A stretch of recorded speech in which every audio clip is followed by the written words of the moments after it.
राधे राधे मित्रों, आज हम आपके लिए यहाँ पर लेकर आए हैं पूर्णिमा व्रत की कथा।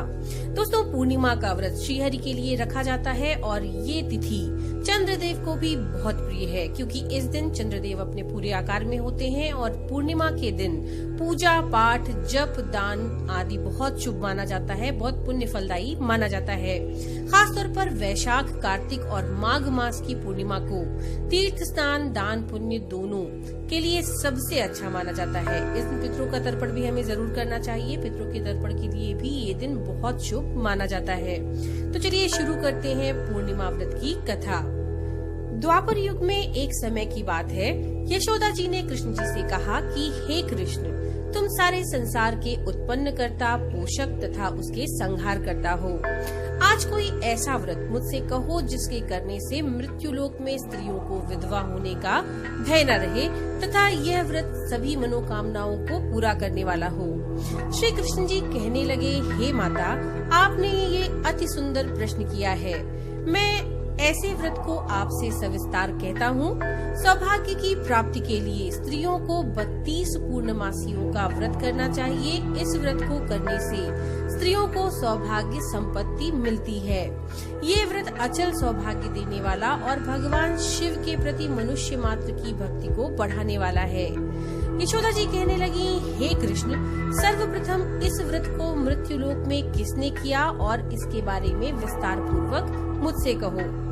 श्री कृष्ण जी कहने लगे कि इस भूमंडल पर एक अत्यंत प्रसिद्ध राजा चंद्रहास से पालित अनेक प्रकार के रत्नों से परिपूर्ण कार्तिका नाम की एक नगरी थी। वहाँ पर धनेश्वर नाम का एक ब्राह्मण और उसकी पत्नी अति सुशीला रूपवती थी।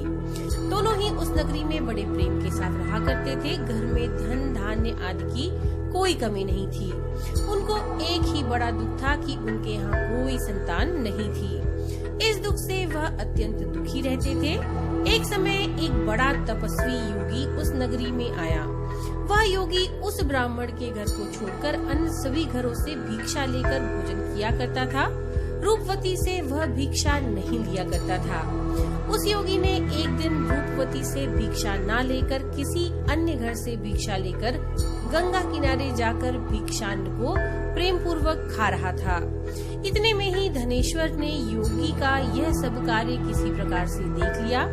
अपनी भिक्षा के अनादर से दुखी होकर के धनेश्वर योगी से बोला, महात्मन, आप सब घरों से भिक्षा लेते हो, परंतु मेरे घर की भिक्षा आप कभी नहीं लेते, इसका क्या कारण है? योगी ने कहा कि निसंतान के घर की भीख पतितों के अन्न के तुल्य होती है और जो पतितों का अन्न खाता है वह भी पतित हो जाता है।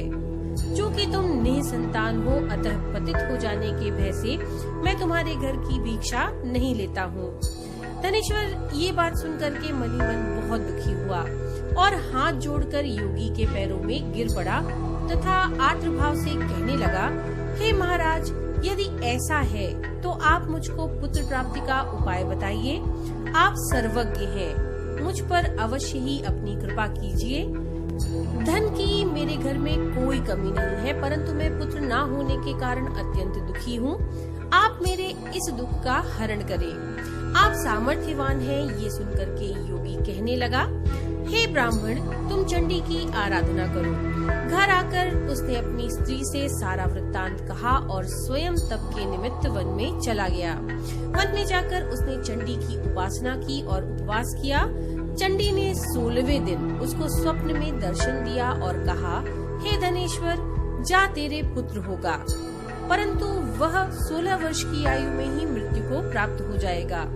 यदि तुम दोनों स्त्री पुरुष 32 पूर्णमासियों का व्रत विधि पूर्वक करो तो वह दीर्घायु होगा। जितनी तुम्हारी सामर्थ्य हो उतने आटे के दिए बनाकर भगवान शिव का पूजन करना, लेकिन पूर्णमासी 32 हो जाने चाहिए। प्रातः काल होने पर इस स्थान के समीप ही तुम्हें एक आम का वृक्ष दिखाई देगा। तुम उस पर चढ़कर एक फल तोड़कर शीघ्र अपने घर ले जाना और अपनी पत्नी से सारा वृत्तांत कहना। ऋतु स्नान के पश्चात जब वह स्वच्छ हो जाए तब श्री शंकर जी का ध्यान करके उस फल को खा ले। तब शंकर भगवान की कृपा से उसको गर्भ हो जाएगा। जब वह ब्राह्मण प्रातःकाल उठा तो उसने उस स्थान पर ही एक आम का वृक्ष देखा जिस पर एक अत्यंत सुंदर आम का फल लगा हुआ था। उस ब्राह्मण ने उस आम के वृक्ष पर चढ़कर उस फल को तोड़ने का प्रयत्न किया, परंतु वृक्ष पर कई बार प्रयत्न करने के बाद भी वह नहीं चढ़ पाया। तब तो उस ब्राह्मण को बहुत चिंता हुई और उसने विघ्न विनाशक श्री गणपति की वंदना वो करने लगा। हे दयानिधे, अपने भक्तों के विघ्नों का नाश करके उनके मंगल कार्य को करने वाले, दुष्टों का नाश करने वाले, रिद्धि सिद्धि को देने वाले, आप मुझ पर कृपा करके मुझे इतना बल दें कि मैं अपने मनोरथ को पूर्ण कर सकूं। इस प्रकार गणपति की प्रार्थना करने पर उनकी कृपा से धनेश्वर वृक्ष पर चढ़ गया और उसने एक अति सुंदर आम का फल देखा। उसने विचार किया कि जो वरदान से फल मिला था वह यही है और कोई फल दिखाई नहीं देता। उस धनेश्वर ब्राह्मण ने जल्दी से उस फल को तोड़कर अपनी स्त्री को लाकर दिया और उसकी स्त्री ने अपने पति के कथनानुसार उस फल को खा लिया और वह गर्भवती हो गई। देवी जी की असीम कृपा से उसे एक अत्यंत सुंदर पुत्र उत्पन्न हुआ जिसका नाम उन्होंने देवीदास रखा। माता पिता के हर्ष और शोक के साथ वह बालक शुक्ल पक्ष के चंद्रमा की भांति अपने पिता के घर में बढ़ने लगा। भवानी की कृपा से वह बालक बहुत ही सुंदर, सुशील और विद्या पढ़ने में बहुत निपुण हो गया। दुर्गा जी की आज्ञा अनुसार उसकी माता ने 32 पूर्णमासी का व्रत रखना प्रारंभ कर दिया जिससे उसका पुत्र बड़ी आयु वाला हो जाए। 16वां वर्ष लगते ही देवीदास के माता पिता को बड़ी चिंता हो गई कि कहीं उनके पुत्र की इस वर्ष में मृत्यु न हो जाए। इसलिए उन्होंने अपने मन में विचार किया कि यदि यह दुर्घटना उनके सामने हो गई तो वे कैसे सहन करेंगे। अस्तु उन्होंने देवीदास के मामा को बुलाया और कहा कि हमारी इच्छा है कि देवीदास 1 वर्ष तक काशी में जाकर विद्या अध्ययन करे और उसको अकेले भी नहीं छोड़ना चाहिए। इसलिए साथ में तुम चले जाओ और 1 वर्ष के पश्चात इसको वापस लौटा लाना। सब प्रबंध करके उसके माता पिता ने काशी जाने के लिए देवीदास को एक घोड़े पर बैठाकर उसके मामा को उसके साथ कर दिया, किंतु ये बात उसके मामा या किसी और से नहीं कही। धनेश्वर ने सपत्नीक अपने पुत्र की मंगल कामना तथा दीर्घायु के लिए भगवती दुर्गा की आराधना और पूर्णमासियों का व्रत करना आरंभ कर दिया। इस प्रकार बराबर 32 पूर्णमासी का व्रत पूरा किया। कुछ समय के पश्चात एक दिन वे दोनों यानी मामा और भांजे मार्ग में रात्रि बिताने के लिए किसी ग्राम में ठहरे। उस दिन उस गांव में किसी ब्राह्मण की अत्यंत सुंदर, सुशील, विदुषी और गुणवती कन्या का विवाह होने वाला था। जिस धर्मशाला के अंदर वर और उसकी बारात ठहरी हुई थी, उसी धर्मशाला में देवीदास और उसके मामा भी ठहरे हुए थे। संयोगवश कन्या को तेल आदि चढ़ाकर मंडप आदि का कृत्य किया गया तो लग्न के समय वर को धनुर्वात हो गया।